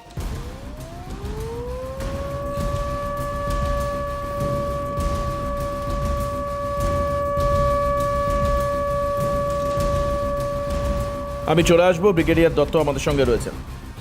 দেখুন এই ছবিগুলোও দেখাচ্ছি, বিভিন্ন জঙ্গি নেতারাও রয়েছে এখানে, পাকিস্তানের সেনাবাহিনী। ব্রিগেডিয়ার দত্ত, আপনার কাছে আসি। এই যে রিটালিয়েশন নেওয়ার প্রশ্ন আসছে, বা পাকিস্তান হয়তো একটা পাল্টা নিতে পারে বা এই মুহূর্তে, তার সম্ভাবনা কতটা রয়েছে আর কি, মানে এটাও জানা দরকার, এবং বেসিক জায়গা থেকে সেটা সত্যিই সম্ভব কিনা। আমি প্রথমে আপনার এই টপিকটা নিই। পাকিস্তান সেনা পাকিস্তান দেশ তাদের সৈন্যদের মর্যাদা দিয়ে বেরি করছে। কার্গিলের পরে কি করেছিল? কার্গিলের সমস্ত রেগুলার ফাইটার্স ছিল, নর্দার্ন লাইট ইনফ্যান্ট্রি। মুশারফ সাহেব বললেন এরা আমাদের সৈন্য নয়, দে আর নন স্টেট অ্যাক্টরস। ওনার এই ফেমাস আমি শুনলাম। ফিরে আসছি আর আপনার কথায়। মানে আমরা দেখতে পাচ্ছি সেনাবাহিনীর কর্তারা মাথা নিচু করে দাঁড়িয়ে রয়েছে এদের সবকটা সেনাবাহিনীর কর্তা নেই, ওদের পুলিশ। আপনি ওদের ইউনিফর্মটা ভালো করে দেখুন। আচ্ছা, আচ্ছা। হ্যাঁ, বাট ইউনিফর্ম পিপল, কোনো uniform সন্দেহ people, নেই। হ্যাঁ। হ্যাঁ, আমি এবারে আপনার কাছে আসছি ওই ব্যাপারে যেটা আপনি বললেন কতটা সম্ভব। আমি আপনার চ্যানেলে 7 দিন আগে বলেছিলাম এটা হচ্ছে গিয়ে অস্তিত্বের লড়াই। কার অস্তিত্ব? মোল্লা মুনির। উনি নিজের দেশে খুব শেখি। উনি বুঝতে পেরেছেন যে অন্তত দুটো কোর কমান্ডার ওনার সঙ্গে সহমত নয়, তারা রাজি হয়নি। পাঞ্জাবি ডমিনেটেড আর্মি, অন্যদের যে অস্তিত্ব আছে তারা নামকে বাঁচতে। 90% অফ দি ওদের ক্যাডার্স, বি ইট জওয়ান, বি ইট অফিসার্স, পাঞ্জাবি ডমিনেটেড। এবং ওর ওপরে আরেকজনকে এনআইএ করে দিয়েছে এখন। ওদের প্রেজেন্ট আইএসআই চিফকে এনআইএ করেছে। কি দরকার ছিল? He is already understood that he is shaky, he may be thrown out. দ্বিতীয় কথা, এরা সবাই তাদের নিজেদের ফ্যামিলি বাইরে করে দিয়েছে। এবং ফৌজি ফাউন্ডেশন বলে ওদের একটা অর্গানাইজেশন আছে, যেটা আপনি শুনেছিলেন আগে এই চ্যানেলেই। ওরা পুরো ইকোনমিটাই কন্ট্রোল করে। তো এভরি পিস অফ ল্যান্ড, জমি, খেতি জমি, রিএমপ্লয়মেন্ট সব ফৌজি ফাউন্ডেশনে হয়। সুতরাং ওটা নিয়ে ওদের মানুষের গ্রাজ আছে। সুতরাং পয়েন্ট নাম্বার 1 যেটা আমি মেনশন করছি, যে ও তো নিজের অস্তিত্ব বাঁচাবার জন্যে, ইন্টারনাল রেভলিউশনের জন্যে এই মোল্লার রোলটা করে অস্তিত্ব বাঁচাবার চেষ্টা করেছে। আমার মনে হয় সেটা সম্ভব হবে না। দ্বিতীয় কথা, আপনি জিজ্ঞেস করছেন রিটালিয়েশন। আজকে ওদের বকবক করা ডিফেন্স মিনিস্টার কি বলেছে আপনারা স্টেটমেন্ট তো শুনেছেন, বোর্ড থেকে চলছে এটা, যে ভারত যদি আমাদের আর ক্ষতি না করে আমরা সিজ ফায়ার করতে রাজি আছি। আচ্ছা, এটা কি রাইট টাইম আপনার কি মনে হয়? কারণ একটা জায়গা আমার খুব মানে এই নিয়ে বহু মানুষ, বহু কর্নেল ব্রিগেডিয়ার সাহেবদের সঙ্গে কথা বলেছি, সবাই বলছেন যে 1971 সালের ইন্দিরা গান্ধীর যে ডিসিশনটা ছিল that was a good decision. যেভাবে তিনি বাংলাদেশ একটা স্বাধীন রাষ্ট্রের জন্ম হলো, পাকিস্তান হেরে গেল, পূর্ব পাকিস্তান হারলো। কিন্তু তারপর একটা ডিসিশন নেওয়া হলো যে 93,000 যে সেনা, তাদেরকে অত্যন্ত সসম্মানে তাদেরকে ফেরত দেওয়া হলো। এবং সেই সময়টা that was the right time to occupy the PoK. এই সময় করলেই নাকি সম্ভব হতো করা। এখন এই যে এখন তো মানে একেবারে চলতি কথা বলতে গেলে লোহা গরম। এখন এই লোহা গরমের উপর আঘাত করে আপনি তাকে দা, কুড়ুল, হাতা, খুন্তি বানাতে পারেন। এখন আবার যদি পরিস্থিতি মানে স্বাভাবিক হয়ে যায়, দেখা যাবে আবার এরকম 25-এর জায়গায় 50 জনের হয়তো সিঁদুর আবার বুঝবে। যারা বলেছেন ঠিক বলেছেন। এটা কি রাইট টাইম আপনার কি মনে হচ্ছে? না, আমি বলছি আমাদের এই মিসেস গান্ধী আয়রন লেডি একটা ভুল করেছিলেন, সিমলা চুক্তি। ওটা সই করার আগে এটা হয়ে যেত। 93,000 প্রিজনার যারা ওখানে গিয়ে থুতু খেয়েছে, তাদের ফেরত পাঠানো যাবে, বলতে যাই তোমরা এই এতটা জায়গা। That is one. একদম। নাম্বার 2, এই যে আমার কলিগরা যা বলেছেন সেটা তাদের মত, এটা আমার মত। দ্বিতীয় কথা, পাকিস্তানকে বিশ্বাস করা একটা সেলফ সুইসাইড। কার্গিলে এলসির কাছে জায়গাগুলো কেন ছাড়া হয়েছিল? দুটো দেশের মধ্যে চুক্তি হয়েছিল। মুশারফ আর আমাদের চিফের মধ্যে শক্তি হয়েছিল যে এত এক্সপেন্সিভ ওই সমস্ত হাইটে সোলজার মেনটেন করে আমরা দুপক্ষই ফিরে যাব। ওরা যায়নি। আমরা সেটা তো কার্গিলের ক্ষেত্রেও হলো, কার্গিলের ক্ষেত্রেই তো বলছি। সুতরাং how do you trust Pakistan force? ওরা এই যে বিরতিটা চেয়েছে, আজকে ওরা বলেছে যে আমরা ওখানে থাকবো because they want to regroup. আচ্ছা, ওদের আর্মার ডিভিশন লাহোরের সামনে আছে, 7 ইনফেন্ট্রি ডিভিশন লাহোরের সামনে আছে। ভাই, পাঞ্জাবিদের প্রোটেক্ট করার জন্য কোনো আলটিরিয়ার ডিজাইন আছে। লাহোর থেকে ইন্ডিয়ান বর্ডার তো খুব দূর না, যদিও এটি ইন্টারন্যাশনাল বর্ডার। সুতরাং ওদের কোনো মতে বিশ্বাস করা যায় না। ওরা একটা টাইম চাইছে টু রিগ্রুপ।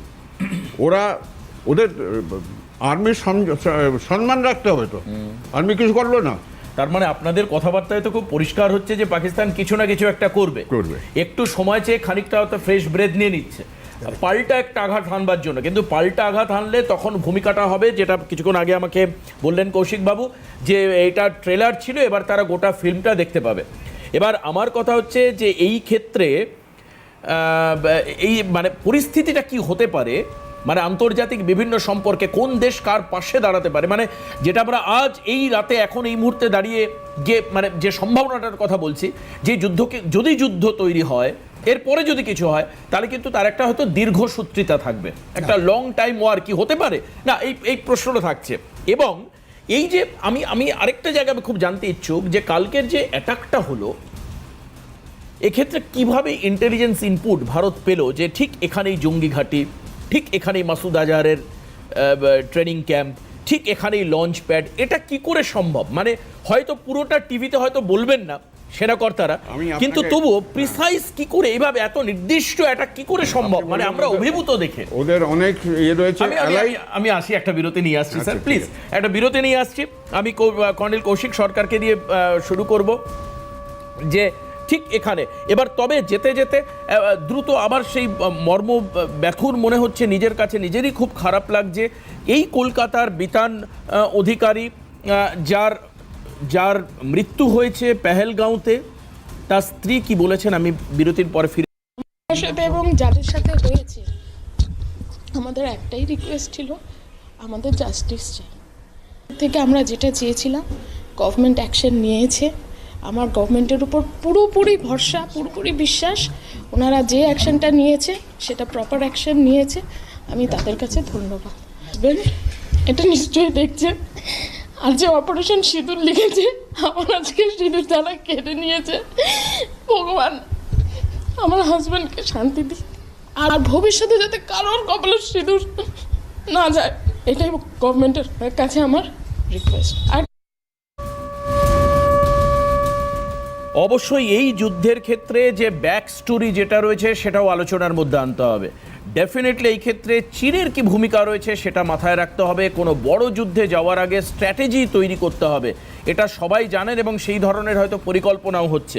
কিন্তু আমার খুব অবাক লাগলো যে কালকে একাধিক জায়গায় আক্রমণ হলো, কিন্তু পাকিস্তানের রেডার সিস্টেম কি কাজ করলো? মানে আমরা বালাকোটের কথা যদি দেখি তাহলে সেখান থেকে শিক্ষা নিয়েও পাকিস্তান এখন কোন জায়গায় তার সেনাবাহিনী বা তার আর্মস অ্যামুনিশন, তার টেকনোলজি কোথায় দাঁড়িয়ে রয়েছে, এটা একটু আলোচনার জায়গা আনা দরকার। কর্নেল কৌশিক সরকার, আপনার কাছ থেকেই শুরু করব।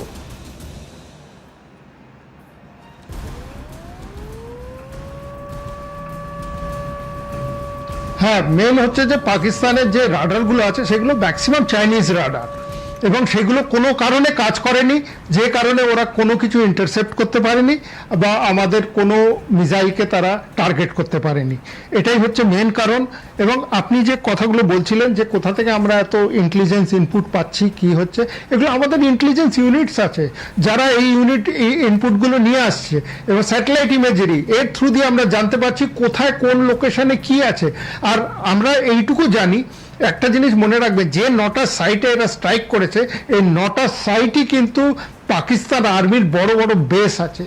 বাবলপুর, সেখানে 31 কোর আছে, এমনকি লাহোর যেখানে 4 কোর, যেমন মুদ্রিকা থেকে লাহোর 30 কিলোমিটার দূর। তো এই অর্গানাইজেশনগুলো কমপ্লিট সাপোর্ট দিয়ে যাচ্ছে এই টেররিস্ট ক্যাম্পগুলোকে। এবার তাদের রিক্রুটমেন্ট থেকে আরম্ভ করে training, logistics, arms and ammunition, funding, সব কিছু ওরা করছে এই সাইটগুলো থেকে। তো এই সাইটগুলো কিন্তু রাডারে আছে।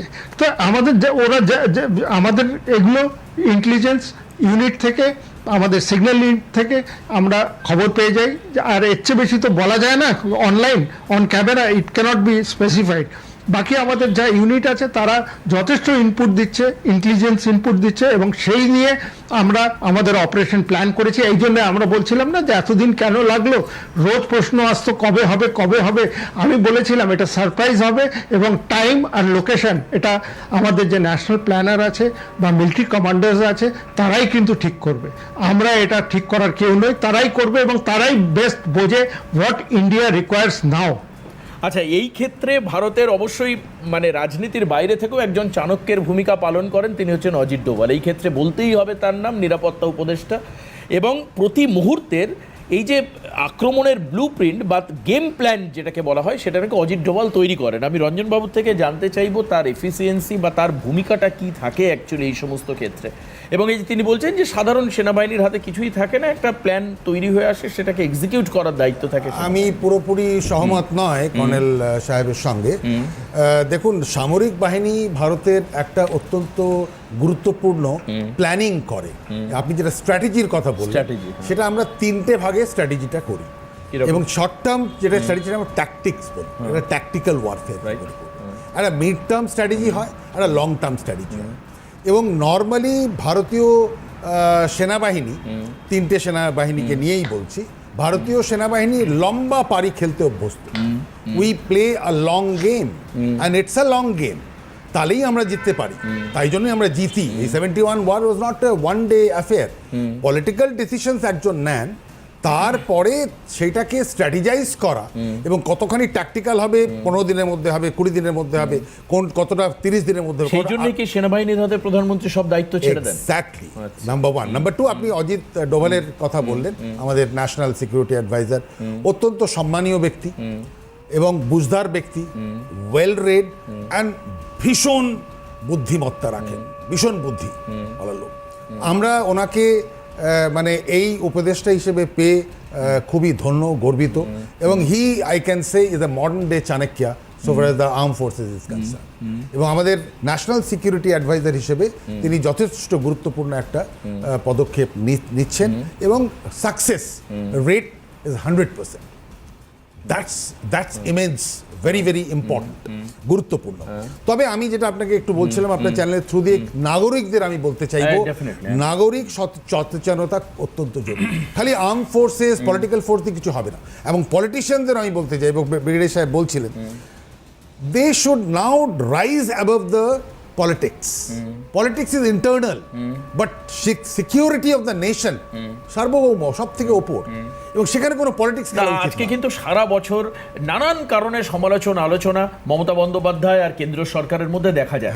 আমি দ্রুত রঞ্জনবাবুর এই বক্তব্যের মধ্যে আপনাদেরকে শোনাতে চাইবো যে আজকে স্বরাষ্ট্রমন্ত্রীর সঙ্গে বৈঠকের পর মমতা বন্দ্যোপাধ্যায় ঠিক বিকেলের দিকে আমরা দেখি যে সাংবাদিকদের তিনি ব্রিফ করছেন। কি বলেছেন তার বক্তব্যের গোটা অংশ তো দেখানো সম্ভব নয়, তার ছোট্ট কিছু অংশ আপনাদেরকে দেখাই, দেখুন। আজকে দুপুরবেলায় যেমন হোম মিনিস্টার কয়েকজন চিফ মিনিস্টারকে বর্ডার এরিয়াতে যারা আছেন 7-8 জন, তাদের নিয়ে মিটিং করেছে। আমরাও তেমনি আজকে অল ডিপার্টমেন্টকে, অল সেন্ট্রাল গভর্নমেন্ট ডিপার্টমেন্ট এবং স্টেট গভর্নমেন্ট ডিপার্টমেন্ট যারা কি রোল প্লে করে তাদের সবাইকে ডেকে আমরাও ডিটেলস আলোচনা করেছি এবং আমরা সবাই একসাথে কাঁধে কাঁধ মিলিয়ে এই লড়াইতে, আমরা যারা লড়াই করছে টেরোরিজমের বিরুদ্ধে, সন্ত্রাসের বিরুদ্ধে, তারা কাঁধে কাঁধ মিলিয়ে লড়াই করব। এই সময় আমাদের মধ্যে কোনো বিভেদ যেন না হয়, সবাই আমরা দেশের পক্ষে, এই মানসিকতা নিয়ে কাজ করার সিদ্ধান্তই হয়েছে। সব খবর যে বিশ্বাস করতে হবে তার কোনো মানে নেই। যারা বিভ্রান্তমূলক, প্ররোচনামূলক খবর ছড়াবেন এখন, তাদের বিরুদ্ধেও কিন্তু অ্যাকশন নেওয়ার জন্য গাইডলাইন্স আমাদের মিটিংয়ে জানানো হয়েছে এবং আমরাও জেনেছি। মনে রাখবেন, এটা টিআরপি বাড়ানোর সময় নয়, এটা দেশকে রক্ষার সময়।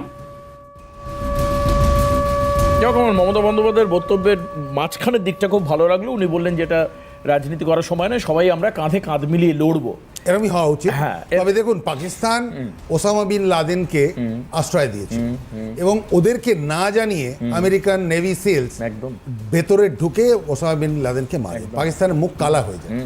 আজকে আমি দেখছিলাম বিবিসিতে পাকিস্তানের ইনফরমেশন মিনিস্টার উল্টোপাল্টা কথা বলে যাচ্ছেন এবং গুজব রটাচ্ছেন। আমাদের মাননীয় মুখ্যমন্ত্রী যেটা বললেন যে গুজব রটানো উচিত নয়, গুজবে কান দেওয়া উচিত। একদম। আর একটা জিনিস আমরা জানি প্রাচীন দেশ থেকে, যে যারা অন্যায় করে তারা তো দোষী, যারা অন্যায় সহ্য করে মুখ বুঝে তারাও দোষী। তো নাগরিকদের সচেতনতা খুব ইম্পর্টেন্ট। এবং আমি যেটা বলছি বারবার, আমাদের এখানে কি কিছু ওসামা বিন লাদেন ঢুকে আছে, তাদেরকে আইডেন্টিফাই করা এবং তাদেরকে চোখ কান খোলা রেখে দেখে সেগুলো রিপোর্ট করা অথরিটিসকে, এটা প্রত্যেকটা নাগরিকের দরকার। কি করে বুঝবে মানুষ? বুঝতে পারে মানুষ। এই sleeper আপনি cell কে এই কি করে এলাকায় identify করেন? ধরুন আপনার এই অফিসে আমরা এসেছি, এইখানে আশেপাশে সবাই সব লোককে চেনে। আপনি সেনাবাহিনীর নজর দিয়ে দেখছেন? আমি সেনাবাহিনী না, আমি তো সাধারণ লোকের আমি নজর সাধারণ লোকের নজর দিয়ে দেখছি। আমি সেনাবাহিনীতে এখন বেরিয়ে এসেছি, আচ্ছা, আচ্ছা। ঠিক আছে, কিন্তু এখন আমি দেখছি আমাদের পাড়ায় যদি কোনো অন্য লোক আসে, যেটা আমি দেখছি আজকাল আসছে, আমি হাওড়ায় যেখানে থাকি আসছে, আচ্ছা। এবং আমি এই জিনিসটা রিপোর্টও করেছি যে কলকাতাতে অনেক ট্যাক্সি ড্রাইভার আমি দেখছি যারা বাংলা কেন হিন্দি বলতে পারে না। আচ্ছা ইয়েস, আপনি নজর করবেন এটা। আচ্ছা। তারা হিন্দি বলতে পারে না। কোত্থেকে এসছে তারা, কোন দেশের, কোন রাজ্যের তারা? ভয়াবহ কথা বলছেন। ভয়াবহ কথা। আমি বলছি এটা হক কথা বলছি, আমি এটা নিজে দেখেছি তাই বলছি। তো এইটাতে আমাদের সচেতন থাকা দরকার। এবং দেখলে আমি যেমন ট্যাক্সির নাম্বারটা নিয়ে আমি পুলিশকে বলেছি, ইন্টেলিজেন্সকে বলেছি, বাকি জায়গায় যেখানে বলার আমি বলে দিয়েছি, এবং তারপরে কিছু অ্যাকশনসও হয়েছে, হয়নি যে তা না, আচ্ছা। কিছু লোক উঠে গেছে। এখন আমি কিছু কম দেখছি এইবারে আচ্ছা, এই আচ্ছা, ট্রিপটা। আচ্ছা, আচ্ছা। কিন্তু আমাদের এইভাবে আইডেন্টিফাই করা উচিত কে অ্যান্টি ইন্ডিয়া এলিমেন্টস আমাদের মধ্যে আছে, আচ্ছা এবং গুজবে কান দেওয়া উচিত নয়, এবং যতটা সম্ভব একতা থাকা উচিত। এখানে অনেক চেষ্টা করবে পাকিস্তান এবং নানা রকম ভাবে হিন্দু মুসলিম লড়িয়ে দাও, এই জিনিসগুলোকে আমাদের টোটাল কন্ট্রোল করতে হবে। আমাদের জাতি ধর্ম বিভেদ না করে একত্র হয়ে এর মোকাবিলা করতে হবে। এটা কিন্তু নাগরিকদের বেশ একত্রিত হয়ে মোকাবিলা করব। আর আমি মানুষকে চিনব, অর্থাৎ অপরিচিত লোক বা এমন কোনো ভাষাভাষী মানুষ যে ভাষাটা সাধারণ বাংলা বা হিন্দি নয়, তাদেরকে আইডেন্টিফাই করতে হবে, এবং দরকার হলে সংশ্লিষ্ট বিভাগকে আমাকে জানাতে হবে। আমি ব্রিগেডিয়ার দত্তের কাছে আসব। এই যে যেখান থেকে রঞ্জনবাবু শেষ করলেন সেখানেই বড় প্রশ্নটা লুকিয়ে আছে। আমি যদি পেহেলগাঁওয়ের তথ্য দেখি তাহলে দেখতে পাবো যে ওজিডব্লিউ অর্থাৎ ওভারগ্রাউন্ড ওয়ার্কার্স যারা, তাদের অন্তত পক্ষে 25 থেকে 30 জনের নাম এসছে সামনে, সরাসরি এসছে। লোকাল যারা জঙ্গি বা ক্রিমিনাল রয়েছে তাদের 14 জন করে দুবার তালিকা জম্মু কাশ্মীর পুলিশের তরফ থেকে দেওয়া হয়েছে। আমরা যেটা জানতে পারছি, এই যে যারা সরাসরি পেহেলগাঁও হামলা করেছিল মুসা সহ অন্যান্যদের এখনও পর্যন্ত আটক করা যায়নি। শোনা যাচ্ছে নাকি তারা জঙ্গলের গভীর গুহায় লুকিয়ে আছে। আমি একদম রিয়েল ফিল্ডে আসি ব্রিগেডিয়ার দত্ত, এটা আমি জানতে চাই আপনার থেকে যে সত্যি কি প্রাকৃতিক প্রতিকূলতা, ভৌগোলিক প্রতিকূলতা, যেটা যতটা জঙ্গিরা চেনে, ভারতীয় সেনাবাহিনী তারা বিভিন্ন প্রভিন্স স্টেজ থেকে তারা পোস্টিং হয়ে আসে, আবার তার অন্য জায়গায় চলে যায়। আমার কথা জঙ্গিরা যারা বা একে ওভারগ্রাউন্ড পিপল যারা, তারা যতটা জানে, সেনাবাহিনীর পক্ষে কি সেটা সম্ভব? এই কারণের জন্যই কি প্রায় 14-15 দিন হয়ে গেল এখনো পর্যন্ত কাউকে মানে গান পয়েন্টে শুট আউট করা হয়নি বা তাকে অ্যারেস্ট করতে পারা যায়নি? ঠিক ওয়েদারটা, মানে আপনিও হয়তো পোস্টিং ছিলেন কোনো সময় জম্মু কাশ্মীরে বা কিছু, এই পরিস্থিতিটা কিরকম? হ্যাঁ ছিলাম। মানে জায়গাটা কেমন আর কি, আমি একটু দর্শকদেরও জানাতে চাই সেটা, মানে প্রবলেমটা কোথায়? আমার ছোটবেলাটা কেটেছে মেটিয়াবুরুজে, সেটার কথা আপনি জানেন, পশ্চিমবাংলার মেটিয়াবুরুজ।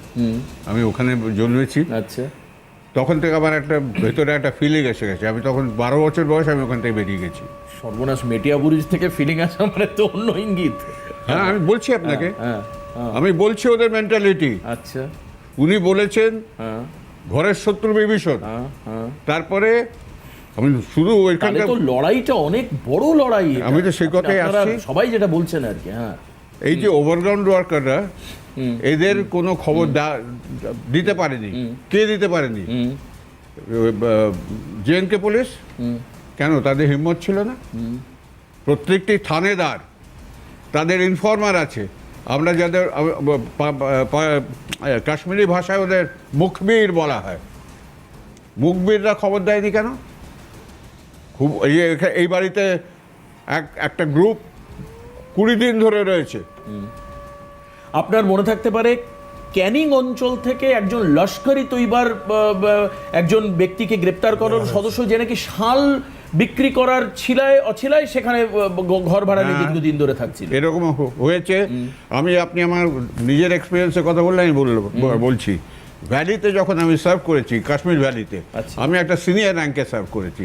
আমার গ্রাউন্ড রিয়ালিটির সঙ্গে কোনো ইয়ে ছিল না। আমি জানতাম আমাদের কোম্পানি কমান্ডারদের নেটওয়ার্কে, রাষ্ট্রীয় রাইফেলস কোম্পানি নেটওয়ার্কে ওরা ওই মুখবির দিতে খবর পেত।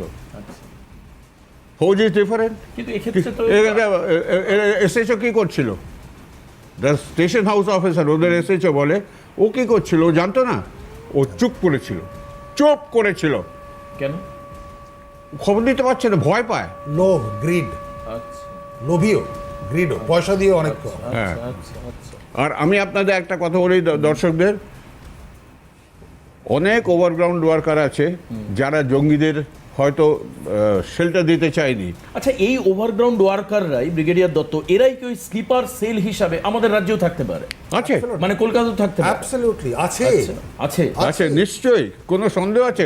নয়তো আপনি একটা কথা বলুন যে টন মানে আপনি বলতে চাইছেন সে কলকাতায় থাকে, আমাদের সঙ্গে দাঁড়িয়ে হয়তো চা খাচ্ছে, বিস্কিট খাচ্ছে, বা বিকেলবেলা হয়তো পার্কে ঘুরছে, Definitely. কিন্তু তার মনটা হচ্ছে পাকিস্তানের। একবারে একেবারে।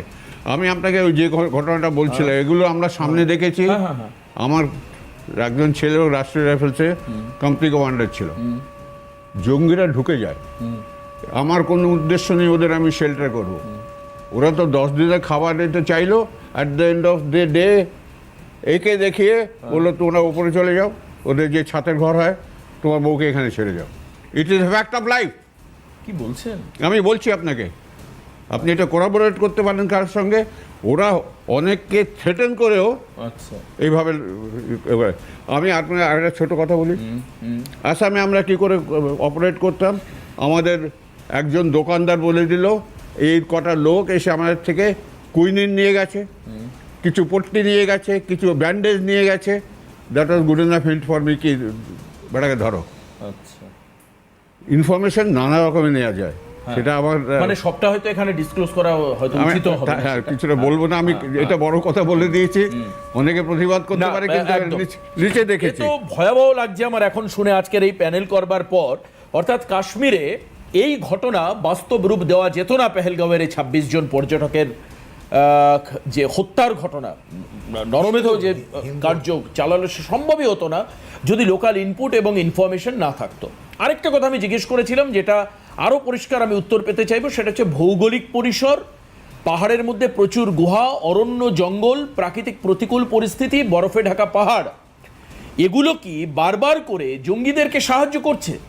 এবং সেই কারণের জন্য সঠিক কোনো মুভমেন্ট নিতে গেলে ভারতীয় সেনাবাহিনীকে বাধাপ্রাপ্ত হতে হচ্ছে কি? কর্নেল কৌশিক সরকারের কাছে যাব একটা ছোট্ট বিরতির পর। ফিরে এসে আমরা এই জায়গাটা জানতে চাইবো গ্রাউন্ড রিয়ালিটি কি বলছে, অর্থাৎ প্রকৃত সমস্যাটা কি। একটা সমস্যা তো আমাকে চমকে দেওয়ার মতোই, দুজন মানে এয়ার মার্শাল এবং ব্রিগেডিয়ার সাহেব বললেন যে একেবারে আপনার রাজ্যেও এই ধরনের কোনো জঙ্গি আপনার পাশেই থাকতে পারে। হঠাৎ করে সে হয়তো জেগে উঠবে কোনো প্রপার ইনফরমেশনের বেসিসে, কোনো প্রপার মেসেজ তার কাছে আসলেই সে অ্যাক্টিভ হয়ে যাবে। মানে রাতের বেলা আপনি যাকে পাশে নিয়ে ঘুমোচ্ছেন, সে আপনার গলায় ছুরি বসাতে পারে। মানে ভয়াবহ বিষয়, ভয়াবহ বিষয়। মানে আমি জানি না যে আমাদের ঠিক উল্টো দিকে যারা দাঁড়িয়ে থাকছে ক্যামেরার পিছনে, তারা সন্ত্রাসী কিনা, এটা জানা যাচ্ছে না। অদ্ভুত বিষয়। আমি চলে যাব এই মুহূর্তে কর্নেল কৌশিক সরকার। আমার কথা হচ্ছে গ্রাউন্ড রিয়ালিটিতে দাঁড়িয়ে সিজ ফায়ার উল্লঙ্ঘন করে ফায়ার চলছে, সব কিছু ঠিক আছে, কিন্তু এই যে জঙ্গিরা এসে গা ঢাকা দিচ্ছে, বা এমন একটা প্রত্যন্তর জঙ্গল, এই যে আমি কালকেই ইনপুট পাচ্ছিলাম এনআইএ থেকে বলা হচ্ছে যে এই পেহেলগাঁও হামলার 4 জন জঙ্গি নাকি এখনও দক্ষিণ কাশ্মীরেই কোথাও লুকিয়ে রয়েছে। আবার কালকে ন্যাশনাল মিডিয়া থেকে আরেকটি ইনপুট পেলাম যে জঙ্গিদের 70টা ঘাঁটি নাকি এরকম পাওয়া গেছে, আইডেন্টিফাই করা গেছে, যেখানে তারা কখনো সে থেকেছে, কখনো রান্নাবান্না করেছে, কখনো খানিকটা বিশ্রাম নিয়েছে।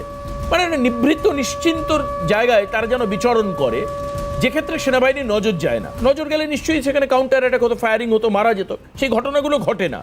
এরকম ভয়াবহ জায়গা কোথায় কোথায় রয়েছে কাশ্মীরের কোন কোন অঞ্চলে এই ধরনের অনুকূল প্রাকৃতিক সুবিধা নিয়ে জঙ্গিরা কাশ্মীরের ভেতরে ঢোকে, এমনকি সারা ভারতের বিভিন্ন জায়গায় আসতে পারে? কর্নেল কৌশিক সরকার। পুরো কাশ্মীরটাই ওরকম, জঙ্গলে ভর্তি, বর্ডার এরিয়াটা ওরকমই, কোনো ইলেকট্রিসিটি নেই, কিচ্ছু নেই, অন্ধকার। রাতে যখন ঘুটঘুটে অন্ধকার হয়, শুধু জোনাকি ডাকে, জোনাকির ডাক শোনা যায়, জোনাকির লাইট দেখা যায়, আর ক্রিকেট পোকার আওয়াজ শোনা যায়, আর কিচ্ছু দেখা যায় না। এত ঘুটঘুটে অন্ধকার, যত নাইট ভিশন ডিভাইস আপনি লাগান না কেন আপনি কিছুতেই দেখতে পারেন। আমি 7 বছর এই লাইন অফ কন্ট্রোলে কাটিয়েছি, এবং আমি দেখেছি ওখানে যে গ্যাপগুলো আছে, ওই গ্যাপগুলো সবসময় কভার করা যায় না, কারণ ওরা তখন ফায়ারিং করে আপনার উপরে, আপনি ঠিক মতো মনিটর করতে পারেন না, আর সেই সময় উগ্রবাদী ওই জায়গা দিয়ে ঢুকে যায়। তো এইগুলো তো বলা খুব সোজা একটা স্টুডিওতে বসে আমি অনেক কিছু বলতে পারি, কিন্তু অন গ্রাউন্ড যখন আমি ওখানে অপারেট করি, এতই যদি সোজা হতো আমরা সব উগ্রবাদীকে ধরে এতক্ষণে আমরা নিজের নিজের বাড়িতে ফিরে আসতাম। এত বড় একটা স্ট্রং আর্মিকে ওখানে ডিপ্লয় থাকতে হতো না। তো আমাদেরকে বুঝতে হবে যে জায়গাটা ইজ ইনহসপিটেবল এবং সেখানে অত সহজভাবে কাজ করা যায় না, এক একটা এফডিএল, যেটাকে ফরওয়ার্ড ডিফেন্স লোকালিটি বলি, তার মধ্যে একটা গ্যাপ আছে। সেই গ্যাপগুলো কভার করি আমরা নানা রকম মাধ্যমে, সেগুলো কভার করা হয়, মাইন্স দিয়ে কভার করা হয়, বুবি ট্র্যাপস দিয়ে কভার করা হয়, ওয়্যার অবস্টিকলস দিয়ে কভার করা হয়, নানা রকম। এবং পাহাড়ে যেখানে আমরা কাজ করছি সেই জায়গাগুলোতে ওয়্যার অবস্টিকল লাগানো অত সহজ না, it is very tedious process. তো এই জিনিসগুলো যখন দেখি তখন আমার মনে হয় যে ওখান থেকে উগ্রবাদী, এই জন্য এই জায়গাটা পাকিস্তান চুজ করেছে যে এইখানে এই গ্যাপগুলো আছে, এই উইকনেসগুলো থাকবেই। যতই আপনি সৈন্য লাগান ওখানে, যতই গ্যাপ মানে আপনি গ্যাপ কভার করার চেষ্টা করেন, সেখানে কিন্তু এই উইকনেসগুলো থাকবে। তো এইগুলো মাথায় রেখে আমাদেরকে কাজ করতে হয়, এবং সবকটা গ্যাপকেই যে ফায়ার পাওয়ার দিয়ে আমি কভার করতে পারবো, that is also not possible. তো সেই জন্যে এই যে ইনফিল্ট্রেশনটা হয়, এটা ওই চ্যানেল দিয়ে হতেই থাকে। বেশ, অনেক ধন্যবাদ আপনাকে। আমাদের অনুষ্ঠানে আপনার গুরুত্বপূর্ণ সময় আমাদের সঙ্গে শেয়ার করলেন। আমার সঙ্গে আরও এই অনুষ্ঠানের শেষ পর্যন্ত আর মিনিট 5 আমরা থাকবো। এই প্রশ্ন আমি একেবারে এয়ার কমান্ডার রঞ্জন মুখার্জি আমাদের সঙ্গে রয়েছেন, আমি আপনার থেকে এইটা জিজ্ঞেস করব যে সিয়াচেন গ্লেশিয়ারে আমরা দেখেছি সেখানেও একটা হাই ডিপ্লয়েশন আছে, প্রচুর পরিমাণে খরচ হয়, যে শুনছিলাম যে সেনা রাখতে নাকি পার ডে প্রায় 2 কোটি টাকা করে খরচা। মানে আমি অবাক হয়ে গেছি ইনফরমেশন যখন আমি আজকে দেখছিলাম। তো আমার কথা হচ্ছে যে মানে সেখানে ওইভাবে আমরা দেখি না যে ইনফিল্ট্রেশন হচ্ছে বা ইনসার্জেন্সি হচ্ছে, কিন্তু এই কাশ্মীরে হয় কেন? সিয়াচেনও তো প্রতিকূল জায়গা। সিয়াচেনটা এত উঁচু, 16,000 ফিট, তো ওখান থেকে ইনফিল্ট্রেশন হওয়াটা খুব কঠিন। তার থেকে কম্পারেটিভলি এটা অনেক কমফোর্টেবল, অনেক ইজি। এবং ওটা হাইটে আছে, এবং আমাদের ওখানে অনেক ক্যাম্পস রয়েছে। আচ্ছা। এবং ওখানে আমাদের হেলিপ্যাডও আছে, এবং ওখান থেকে আমরা ড্রোন দিয়ে অনেক জিনিস কভার করি। সবসময় হেলিকপ্টার ওড়াতে হয় না, তো আমরা কন্ট্রোলটা বেটার করতে পারি। কিন্তু জঙ্গলের নিচে অনেক লেসার হাইটে এটা সম্ভব হয় না, যেটা এক্স্যাক্টলি কর্নেল সরকার বলছিল। বেশ, আমি একেবারে শেষের দিকে আসবো, একেবারে শেষ বক্তা হিসেবে আজকে ব্রিগেডিয়ার দত্তর কাছে আরেকবার যাব। এই যে প্রাকৃতিক প্রতিকূলতা, সেটা কি ধরনের থাকে, এবং সেখানে যদি আমরা চেষ্টা করি, কারণ হাজার হাজার কোটি টাকা খরচ হয়, সেনাবাহিনীর সব থেকে বেশি ডিপ্লয়েশন উত্তর পশ্চিম সীমান্ত এবং জম্মু কাশ্মীর এই এলাকায়, এটাকে নিশ্ছিদ্র কেন করা সম্ভব নয়? ঠিক যেমনভাবে যদি আমি উল্টো দিকে দেখি, এই যে প্রায় 2,5-3 হাজার কিলোমিটার মতো বর্ডার বাংলাদেশের সঙ্গে, সেখানে আজও পর্যন্ত একাধিক জায়গায় এমনভাবে ফাঁকা রয়েছে, বোঝাই যায় না যে কোনটা বাংলাদেশ কোনটা ভারত। এটাকে কেন সম্ভব হচ্ছে না করা? আপনি পশ্চিমবাংলার কথা তুলেছেন, তো পশ্চিমবাংলার জমি চেয়েছিল BSF, not much, 100 metre 50 metre, যেখানে ওরা যেটুক ফেন্সিং করা যায়, সেটা তো আমরা সহজে দিইনি। কে দেয়নি? সরকার। আচ্ছা, এবার আপনি আসলেন, ইনফিল্ট্রেশনের একটা পিরিয়ড আছে, তখনও যদি আমরা সতর্ক থাকি তাতেও সম্ভব নয়। কর্নেল কৌশিক যেটা বললেন, আচ্ছা, তখনও সম্ভব নয়। একটা পিরিয়ড আছে বিফোর দ্য স্নোফল, উপত্যকায় ভ্যালিতে বরফ পড়া হওয়ার আগেই ওরা চেষ্টা করে। তা সত্ত্বেও মানে আমরা এতটা জানি যে বরফ পড়তে আরম্ভ করেছে, তার আগে ওরা ঢুকে যাওয়ার চেষ্টা করবে। তা সত্ত্বেও it is not possible, humanly possible, কারণ ইট ইজ নট, এতগুলো গ্যাপ। আবার ইন্টেলিজেন্স ইনপুটও পাওয়া সম্ভব নয়, যেটা মানে যদি ওভারগ্রাউন্ড ওয়ার্কারদের মাধ্যমে এইভাবে ছড়িয়ে পড়ে, কারণ আমরা পেহেলগাঁওতে দেখছি যে সেই ধরনের ইনপুট ছিল না। আরেকটা কথা আমরা কেউ কিন্তু ডিসকাস করিনি, এটা লাস্ট পয়েন্ট হবে। লাস্ট পয়েন্ট, যুদ্ধের সম্ভাবনা, কাউন্টার স্ট্রাইক সব ঠিক আছে, পাকিস্তান কিছু অ্যাকশন নিলে আমরা কিছু অ্যাকশন নেব। এখন আপনারা সকলে বুঝুন যে ভারতবর্ষের হিন্টারল্যান্ড থেকে আমরা যখন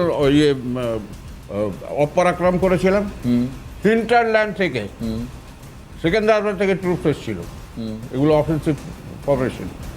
কিন্তু যারা ঝাঁসি বইজার মতো ডিস্টেন্সে আছে, তারা কিন্তু এখন নড়াচড়া করছে না।